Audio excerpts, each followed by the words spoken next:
When we started off originally, we wanted to be a folk museum, and strictly folk museum. But when you're offered something that's really worthwhile and you refuse it, the chances are that the person who was going to give it would think, well, I'm not going to bother if they don't want this. So if something had been really good, almost irrespective of where it came from, we've accepted it. Now, over on that far side, for instance, you'll see a lot of needlework. That, incidentally, was sent down by a lady from Nottingham. She came here and saw that we had very few pieces of needlework, and she sent down what her mother made as an apprentice in Nottingham. And when that arrived, of course, that set the ball rolling. People in St.Ives who had treasured things, instead of having them haggled over in a market, they presented it to the museum, and all the cases right down through contained wonderful examples of needlework. Two were brought down by two elderly sisters from up in Cheshire, who explained that their mother made it, and they wanted it to go on display rather than be haggled over by different people in the market.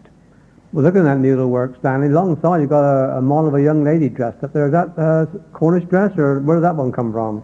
Well, there again, that's rather strange. That is, they had in Birmingham once a display of Queen Victoria and Prince Albert. And the lady who played the part of Queen Victoria came to St.Ives to live, and she brought that beautiful dress with her. And we had a model, so some of the ladies dressed it up and have been there ever since.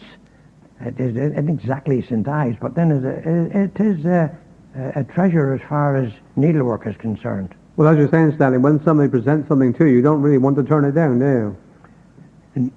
Well, no, you don't. Providing it's of interest, you don't want any duplications, because you cannot, for instance, have the room. Now, we've got a set of firemen's helmets and bugles that were blown by the fire brigade in years to come. Now, this is interesting. And poor old Cyril Noel, he worded this, and I can just imagine the smile that was on Cyril's face when he dictated this notice.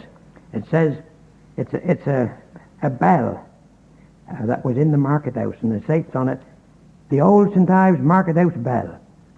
And this is what Cyril put down. "This used to be rung to announce a meeting of the council, and also to summon the fire brigade in case of fire. Sometimes it was not known whether its ringing indicated a meeting or a fire, resulting in some confusion.